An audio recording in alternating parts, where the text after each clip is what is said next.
Kayak contohnya seperti itu kan kalau nggak diisi juga mati ya. Ya betul, energi itu bisa habis. Contoh lainnya adalah jam. Ibu guru pakai jam tangan. Jam tangan itu sumbernya itu dari mana? Batu baterai. Kalau jika jam ibu kasih baterai, bisa nyala nggak sih? Enggak. Terus kalau misalnya jam ibu kehabisan baterai, bisa nyala nggak? Enggak. Berarti salah satu bukti kalau energinya dapat Habis. benar. Sekarang ibu mau membuat tugas. Coba bikin kelompok satu kelompok 3 orang. Lalu membuat tabel.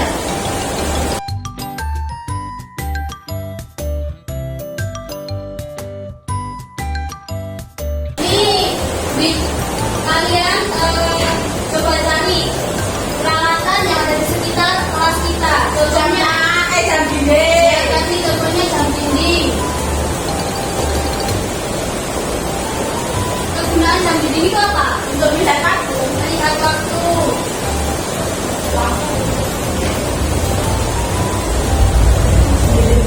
Lalu sumber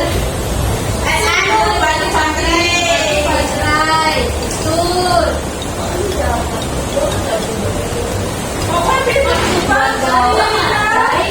betul. Nah kalian bikin kelompok ya, satu kelompok 3 orang bikin, cari peralatan di sekitar kelas, cari nama peralatannya, tulis kegunaannya apa dan sumbernya berapa yang digunakan alat tersebut.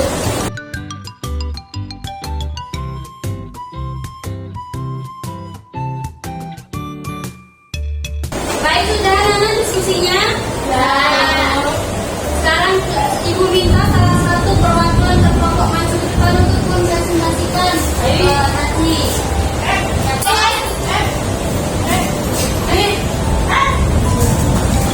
Saya mau maju.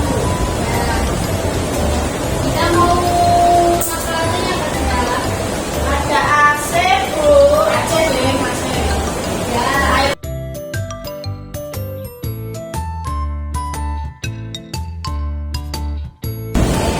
sudah ya kita ya. Coba baca. Ada AC untuk pendidikan ruangan, sumber energi listrik, Ya, terus lampu, penerangan ruangan, listrik. ya. Terus ada kompor memasak, banyak sebenarnya nggak servis. Ya, tepuk tangan untuk kita. Oke, sekarang ibu tanya. Ini kan ada lampu, ya kan? Ya, Lampu untuk menerangi ruangan, sumber energinya. listrik. Kalau semisal tidak ada listrik itu habis dan tidak ada, lalu energi untuk menggantikan lampu itu menurut kalian apa? Lilin, Lilin bisa, terus apa lagi? lampu teflon itu Bu. Lampu telepon yang sepanjang lilin. Berarti dari kesimpulannya ini energi itu dapat Habis. salah satu contoh energi yang dapat habis yaitu adalah energi fosil. Siapa yang tahu energi fosil itu apa? Yang tahu di bukunya ya, sumber bahan fosil, sumber bahan bakar fosil. Pengertiannya nih, sumber energi fosil merupakan sumber energi yang terbentuk dari tanaman dan hewan yang telah mati kemudian membusuk dan tertimbun di dalam tanah. Ini ya gambarnya ya anak. Lalu ini kan tertimbun sama pasir, tanah, batuan dan zat senyawa lainnya.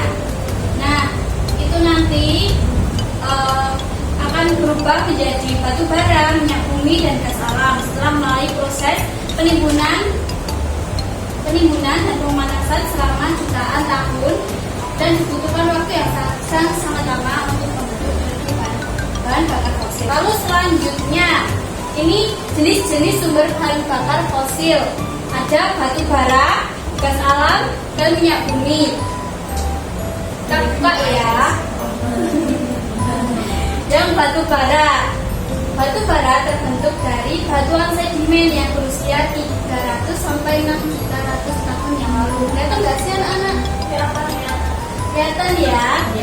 Pemanfaatannya batu bara sebagai sumber tenaga listrik PLTU. Yang kedua, untuk kebutuhan rumah tangga. Yang ketiga, menghasilkan gas alam ketika masih tersimpan di dalam tanah. Yang keempat, gas dari batu bara dapat memisahkan produk baja sehingga dapat menghasilkan aluminium. Lalu yang kelima, dapat membantu produksi atau membuat baja hingga semen. Yang keenam, membantu produksi pupuk pertanian. Gas khusus batu bara membantu proses pengolahan pupuknya. Lalu yang selanjutnya, siapa yang tahu gas alam? Gas itu juga termasuk gas Ya. Gas alam berasal dari gas metana dan endapan yang terbentuk selama jutaan tahun yang lalu. Lalu pemanfaatannya yang pertama sebagai gas LPG. Tahu gas LPG yang mana? Buat masak. Ya, buat masak. Itu kan untuk kebutuhan rumah tangga yang buat masak. Lalu ada gas CNG untuk keperluan industri. Yang keempat ada digunakan sebagai bahan bakar kendaraan pengganti bensin dan solar. Misalnya untuk kendaraan bemo. Tahu bemo anak-anak? Ya. Lalu yang kelima sebagai bahan baku industri pengolahan plastik. Yang keenam digunakan untuk industri besi baja dan mesin pemadam api. Lalu yang selanjutnya minyak bumi.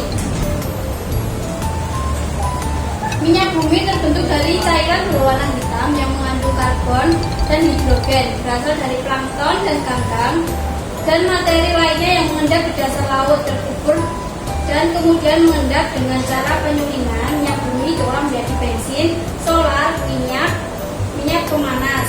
Pemanfaatannya yang pertama digunakan sebagai bahan bakar kendaraan. Tahu motor itu biasanya bensin itu dari minyak bumi. Ya. Yang kedua digunakan untuk bahan baku pembuatan plastik dan karet yang diolah bernama nafta. Nafta itu digunakan untuk sebagai bahan baku pembuatan pertama bahan bakar kayu bakar. Ya. Lalu yang ketiga, senyawa minyak bumi memproduksi alat konstruksi seperti pembuatan atap, cat, pipa, aspal, itu. Lalu yang keempat, minyak bumi menghasilkan beberapa jenis serat seperti rayon, polister, nilon. Lalu selanjutnya, sumber energi fosil itu kan langka ya, tidak dapat diperbarui. Lalu ini ada penyebab krisis energi. Ini ada penyebab krisis energi. Yang pertama, karena mengkonsumsi energi fosil berlebihan dapat menyebabkan energi itu jadi cepat habis ya. Lalu yang kedua, peningkatan jumlah penduduk. Semakin meningkatnya jumlah penduduk kan juga semakin banyak penggunaannya juga kan. Itu juga termasuk penyebab dari krisis energi tersebut. Yang ketiga, pemborosan dalam penggunaan energi. Yang keempat, energi terbarukan kurang dimanfaatkan. Energi terbarukan itu energi untuk pengganti sumber energi fosil. Contohnya kayak panas matahari, air. Lalu yang selanjutnya cara mengatasi krisis energi, penghematan energi. Yang pertama, kita harus menghemat penggunaan sumber energi fosil. Lalu yang kedua, beralih ke sumber terbarukan. Tadi kan sempat ya lampu tadi itu kan, lampu tadi itu bisa juga menggunakan matahari sebagai peralihan energinya. Iya kan bisa pakai lilin, betul kan? Kan juga ada energi yang menggunakan ini ya dari energi matahari ya. Jadi malam itu bisa terang karena paginya itu kan bisa menyimpan energi matahari. Lalu selanjutnya yang ketiga, perlu peduli terhadap perubahan iklim. Yang keempat, pemanfaatan teknologi penyimpan seperti baterai. Sudah ya anak-anak ini ya. Ada pertanyaan atau tidak? Tidak ada. Bu, apa? Nah itu tidak. Ini kan ini dari tumbuhan dan hewan tadi. Tahu nggak? Kehidupan zaman dulu. Ini kan tumbuhan dan hewan yang masih hidup. Lalu mati dan tertimbun. Begitu. Ya. Sudah paham? Ini ada pertanyaan untuk kita anak-anak? Kalau tidak, Ibu punya ini ada lembar kerja peserta didik ya anak-anak. Kalian coba kerjakan, ini ada nama absen. Pokoknya kalian kerjakan selesai ini perintah, lalu ini ada kesimpulan. Kalian nanti buat kesimpulan di sini dalam mengerjakan. Oke? Oke.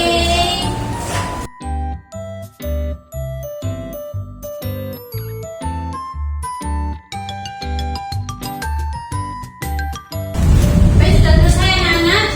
Sudah. Dikumpulkan. Harus. Kan anak-anak tidak ada yang bertanya lagi. Ya.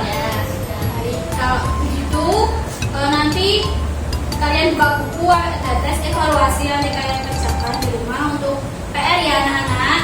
Lalu ibu akan membacakan tentang kesimpulan pembelajaran pada pagi hari ini. Nah begitu dapat dapat habis. Jadi kita harus jadi kita harus menerima energi tersebut agar bisa digunakan di masa yang akan mendatang. Lalu kita juga harus lebih menggunakan lagi energi alternatif untuk penghematan energi fosil. Baik, kalau sudah tidak ada yang bertanya atau yang ditanyakan lagi, kita tutup pembelajaran pada pagi hari ini dengan membaca hamdalah bersama-sama. Alhamdulillah. Sebelum pulang kita berdoa terlebih dahulu menurut agama dan kepercayaan masing-masing. Doa selesai. Sekian pembelajaran pada pagi hari ini. Kita berjumpa lagi besok. Wassalamualaikum warahmatullahi wabarakatuh. Waalaikumsalam.